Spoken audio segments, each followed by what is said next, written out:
వెళ్ళొస్తా మావయ్య. చూడమ్మా అమృత, సంతకం పెట్టి మంచి పని చేశావు. ఎలాగోలా ఈ ఆస్తి డబ్బు రూపంలో నందిని జీవితానికి ఉపయోగపడుతుంది. ఇప్పుడు నాకు చాలా సంతోషంగా ఉంది. వెళ్ళిరా అమ్మా. మళ్ళీ రావద్దు.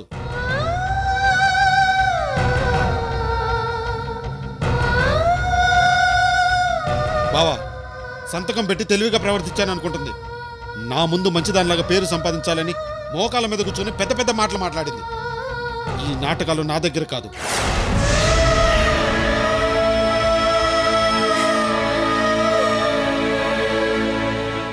ఏడుస్తూ ఒకరోజు, రౌడీలు వెంట పడుతున్నారని ఒకరోజు, ఏదో ఒక ప్లాన్ వేసి ఈ ఇంట్లోకి రావాలని ప్రయత్నం చేస్తుంది.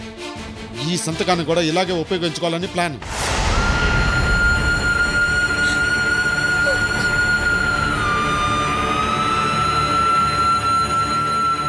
చూడు బావా, ఆడపిల్లలకి రావాల్సిన ఆస్తిని అమ్ముకొని పిల్లల పెళ్లి చేసే తండ్రిని మాత్రం నేను కాదు. నా రాత బాగోక ఇలా జరుగుతుంది. ఈ పొలం అమ్మగా వచ్చిన డబ్బులో నందినితో పాటు దానికి వాటా ఉంది. త్వరలో దాని వాటా దానికి ఇస్తానని చెప్పు. నేనేమి చేతగాని వాడిని కాదు. మావయ్య, నాకు ఆస్తి కోసం ఇంకో దేనికోసమో నేను ఇక్కడికి రాలేదు. నేను ఎప్పుడు మీ అందరి ఆప్యాయత కోసం, మీ మనసులో చోటు సంపాదించడం కోసం ఆరాటపడ్డాను.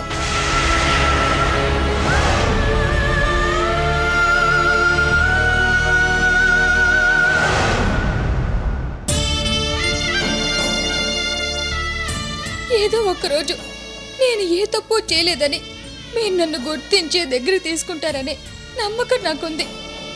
అంతేకాని సంతకం పెడితే మీరు నన్ను ఆదరిస్తారని, ఆస్తులు పనిచేస్తారని నేను ఎప్పుడూ ఎదురు చూడలేదు.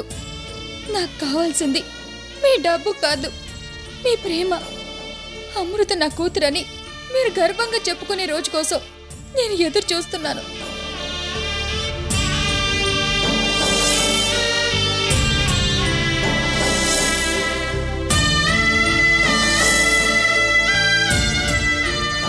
వస్తాను.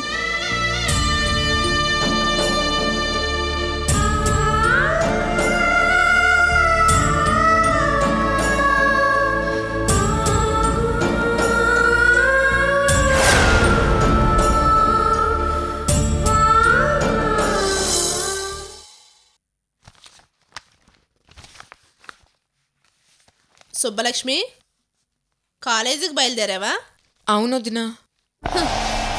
వైజాగ్ నుంచి హైదరాబాద్ వచ్చిన తర్వాత నువ్వేంటో, నీ క్యారెక్టర్ ఏంటో నాకు ఇప్పుడు పూర్తిగా అర్థమైంది సుబ్బలక్ష్మి. వదినా? అవును, నిన్ను పూర్తిగా అర్థం చేసుకున్నాను సుబ్బలక్ష్మి. ఇన్ని రోజులకి నువ్వు నన్ను అర్థం చేసుకున్నందుకు చాలా థ్యాంక్స్ వదినా. అన్నయ్య కూడా నీ దగ్గర నుంచి ఆశించేది ఇదే వదినా. నువ్వు నన్ను అర్థం చేసుకుంటే అన్నయ్యకి సగం హెడేక్ తగ్గినట్టే. నోర్మోయ్.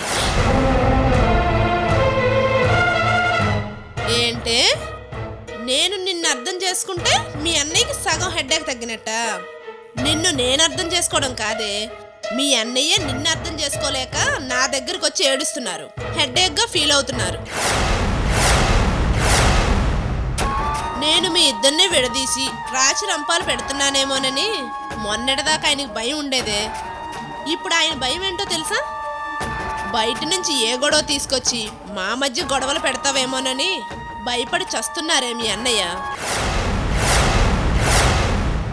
నీ వల్ల ప్రతిరోజు గొడవేనే. ఏ రోజన్నా ప్రశాంతంగా ఉండనిచ్చావా? బాయ్ ఫ్రెండ్స్తో తిరుగుతున్నావు, వాళ్ళతో ఫీజులు కట్టిస్తున్నావు, రోజులో ఎక్కడ పడితే అక్కడ అబ్బాయిలతో హాయిలు బాయిలు, ఇంటికొచ్చి డ్రాప్ చేసి వెళ్తున్నారు. ఏంటిదంతా?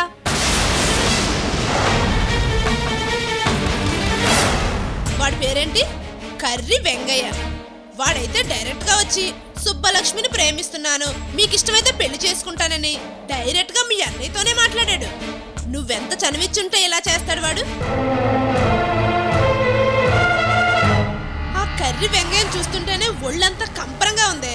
సింగరేణి బొగ్గులా ఉంటాడు, నిన్నెక్కడ తగులుకున్నాడే? అది కాదు వదినా, వాడికి నా వెంట పడద్దని ఆల్రెడీ వార్నింగ్ ఇచ్చాను. వార్నింగ్ ఇస్తే వాడి రూమ్కి ఎందుకు వెళ్ళావే?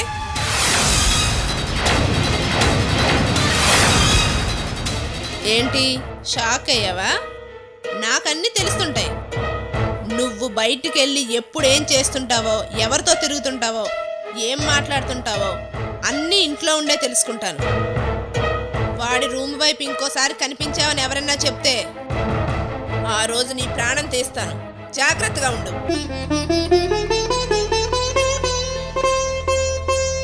మీ అన్నయ్యకి ఇంత ముందులాగా నీ మీద మంచి అభిప్రాయం లేదు.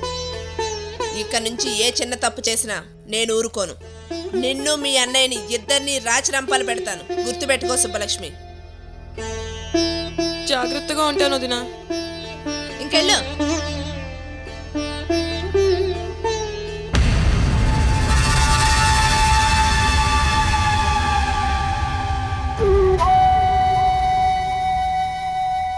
వదినా, నేను ఇంకా నీకు పూర్తిగా అర్థం కాలేదు.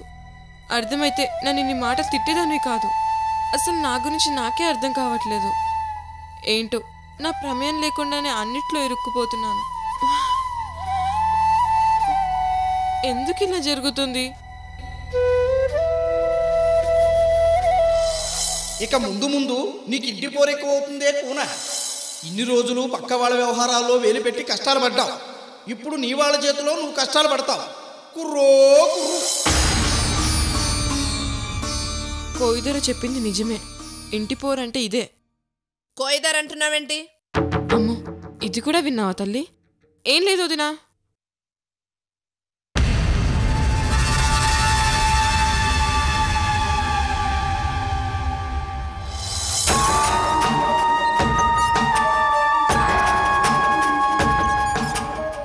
నీ ఇంటికి వస్తాను. నా కూతుర్ని పెళ్లి చేసుకోమని నీ కాళ్ళు పట్టుకోవడానికి కాదు, నీకు సంకెళ్ళు వేయించడానికి. నీ 100 కోట్ల పగటికరలు ఫలించవురా. నా మనస్సాక్షి మీద ప్రమాణం చేసి చెప్తున్నా, అమృత ఈ ఇంటి కోడలు అవుతుంది.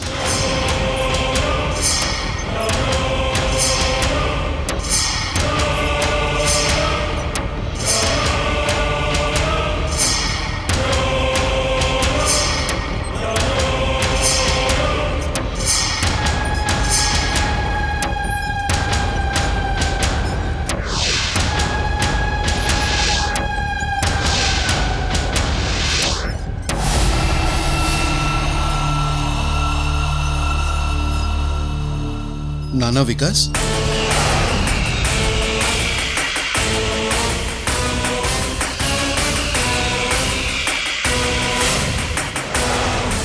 ఏంట్రా నీలో నువ్వే ఇలా ఒంటరిగా ఎంతసేపని ఆలోచిస్తావు?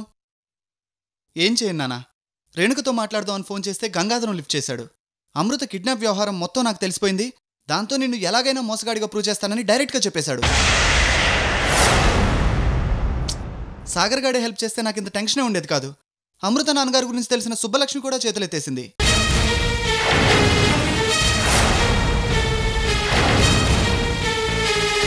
ఇక వీళ్లతో పనవదని అంజన వేయించైనా సరే తెలుసుకుందామని కేరళ వెళ్ళాను. అక్కడ పనవలేదు. మధ్యలో ఈ తాతయ్య ఒకడు, అరే వదిలించుకుందాం అన్న దాన్ని కట్టబెడతానంటాడు. పైగా మాట్లాడితే చాలు అమృత ఈ ఇంటి కోడలు అంటాడు. ఈ టెన్షన్తో చచ్చిపోతున్నాను నాన్న.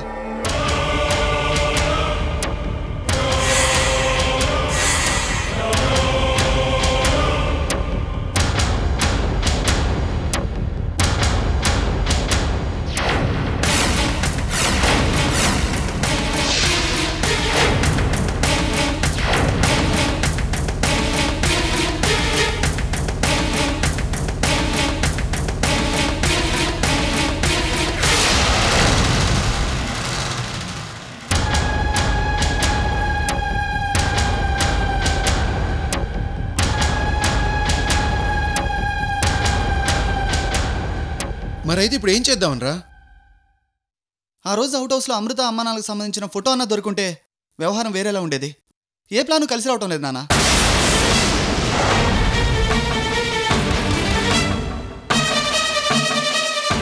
ఈసారి మాత్రం ప్లాన్ పక్కా వేయాలి. దాని అమ్మ బాబు పాతాళంలో ఉన్న పైకి తీసుకురావాలి. కానీ ఒక్క ఐడియా కూడా రావటం లేదు నాన్న.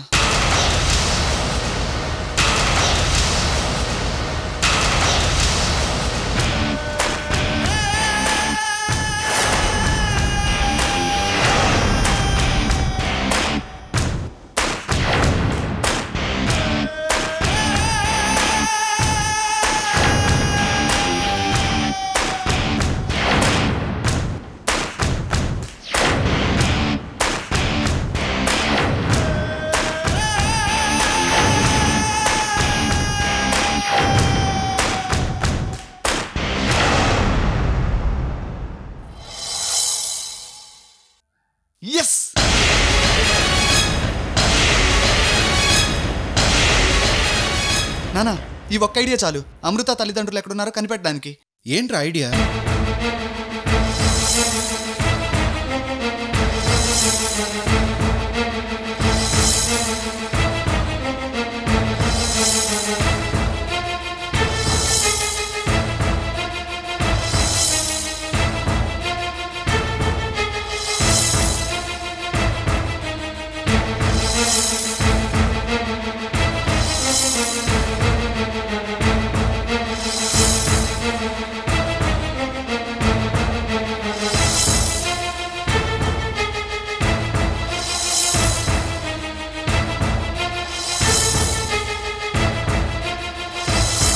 ఎలా ఉంది నానా? ఎలా ఉందంటావేంట్రా? Super idea. ముందెళ్ళి ఆ పనిలో ఉండు.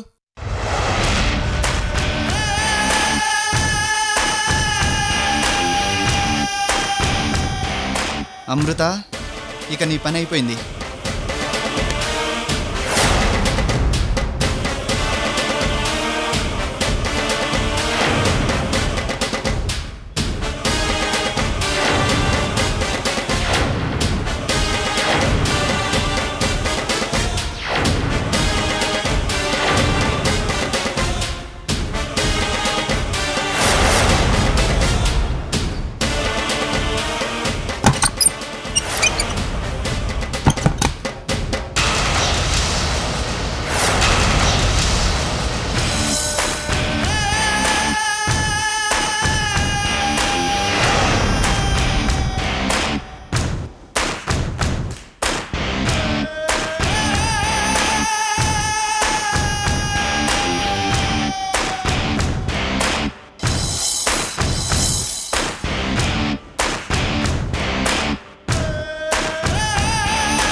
అమృత, మా తాతయ్య ఈ ఆస్తి సంపాదించి పెట్టాడు, కానీ మమ్మల్ని ఏ రోజు ప్రశాంతంగా ఇంట్లో ఉండనివ్వలేదు.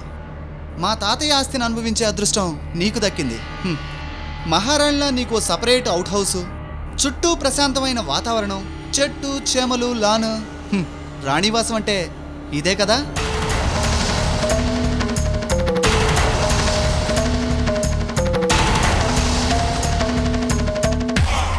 తాతయ్య ఎప్పుడు నీ జీవితాన్ని నేను నాశనం చేశానంటారే కానీ నేనేం చేశానో చెప్పు. వికాస్, నువ్వు ఇప్పుడు ఎందుకు వచ్చావు? నువ్వు ఈ రాణివాసం వదిలి వెళ్ళిపోవాలి అంటే అవుట్ హౌస్ ఖాళీ చేయాలి. ఇలా ఎన్నిసార్లు డిస్టర్బ్ చేస్తావు వికాస్? నువ్వు డిస్టర్బ్ కాకుండా ఉండాలి అంటే మీ అమ్మ నాన్న ఎక్కడున్నారో చెప్పు, నేనే వాళ్ళ దగ్గరికి తీసుకెళ్ళి వదిలేస్తాను. నేను చెప్పను. చెప్పకపోతే ఇప్పుడు నువ్వు ఒక్కదానివే డిస్టర్బ్ అవుతావు, రేపు నీ తల్లిదండ్రులు కూడా డిస్టర్బ్ అవుతారు.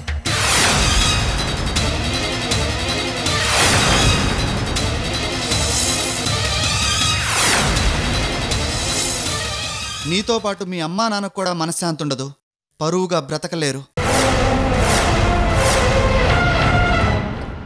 ఏంటి నువ్వు చెప్పేది? అసలు ఏం చేస్తున్నావు నువ్వు? అవన్నీ నీకు అనవసరం. మర్యాదగా వాళ్ళు ఎక్కడున్నారో చెప్పు.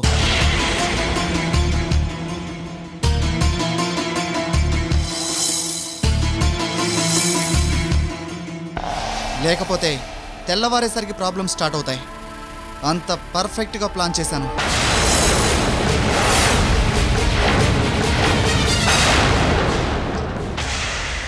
చెప్పు, ఎక్కడున్నారు? వికాస్ ప్లీజ్ నన్ను ఏడిపించుకు. వాళ్ళు ఎక్కడున్నారో చెప్పు. వికాస్ ప్లీజ్, నీకు చెప్పనా? నేను ఎన్నిసార్లు చెప్పాలి?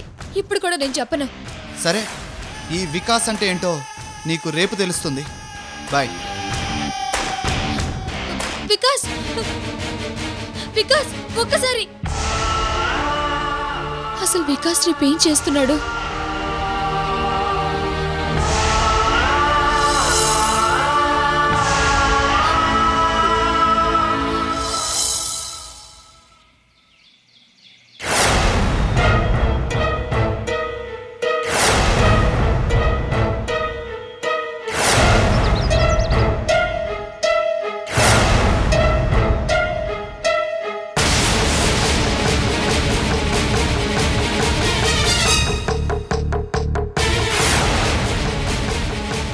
కృష్ణమూర్తి అంకుల్ సిటీకి వచ్చాక అమృతని ఇంకా అపార్థం చేసుకుంటున్నారు. దానివల్ల తనకు బాగా డిస్టర్బ్ అవుతుంది. ఎలాగైనా ఈరోజు అమృత గురించి మంచిగా చెప్పి నచ్చజెప్పాలి.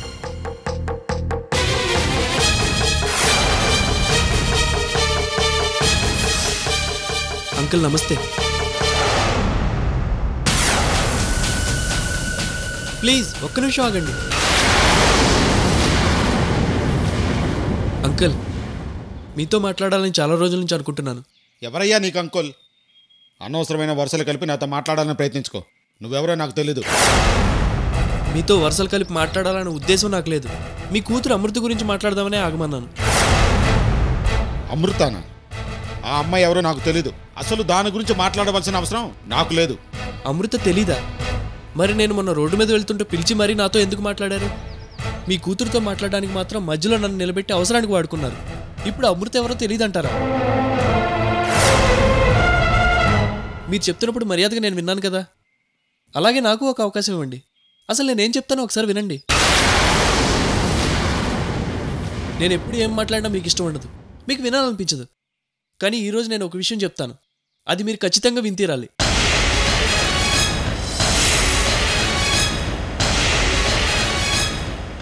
మీరు హాస్టల్కి వచ్చినప్పుడు అమృత ఎవరితోనో లేచిపోయిందని తెలిసి బాధపడుతూ ఊరు వెళ్ళిపోయారు. ఆ తర్వాత అమృత ఏడుస్తూ ఇంటికి వచ్చింది.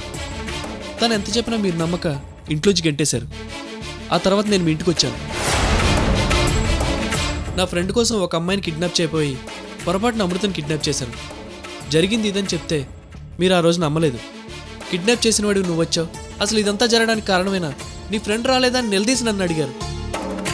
ఆ రోజు సమాధానం చెప్పలేక నిస్సహాయంగా ఉండిపోయాను.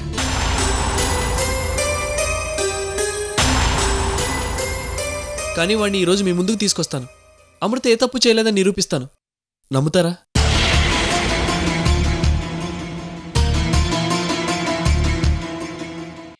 ప్లీజ్ అంకుల్, ఆ రోజు మీ తండ్రి కూతుల మధ్య వచ్చిన ఆ ఒక్క అపార్థమే మిమ్మల్ని ఇక్కడి వరకు తీసుకొచ్చింది.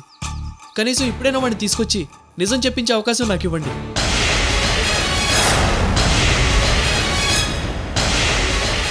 అమృత ఏ తప్పు చేయలేదన్న నిజం మీకు తెలుస్తుంది. అమృతను మీ కూతురిగా మళ్ళీ మీరు దగ్గరికి తీసుకుంటారు. ఇప్పుడే వెళ్ళి వాడిని తీసుకొస్తాను. అక్కర్లేదు.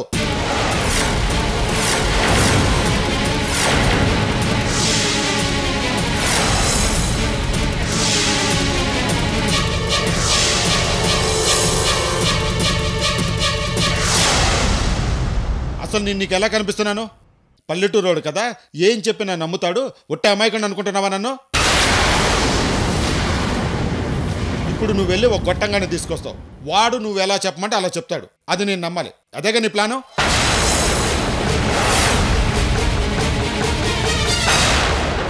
నన్ను నమ్మించడానికి ఎంతమందిని తీసుకొస్తావు? ఎన్ని అబద్ధాలు చెప్పిస్తావు? ఆ రోజు కోర్టులో వ్యభిచారణగా శిక్ష పడి ఫైన్ కడుతుంటే నా కళ్ళారో చూశాను. ఇప్పుడు జడ్జిని తీసుకొచ్చి అమృత ఏ తప్పు చేయలేదని సంజయ్ చెప్పిస్తావా?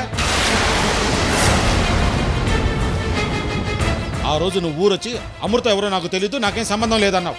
నేను ఇంటికి వచ్చినప్పుడు ఇద్దరు కలిసి సంసారం చేస్తున్నారు. అది అబద్ధమని ఎవరిని తీసుకొచ్చి రుజువు చేస్తావు?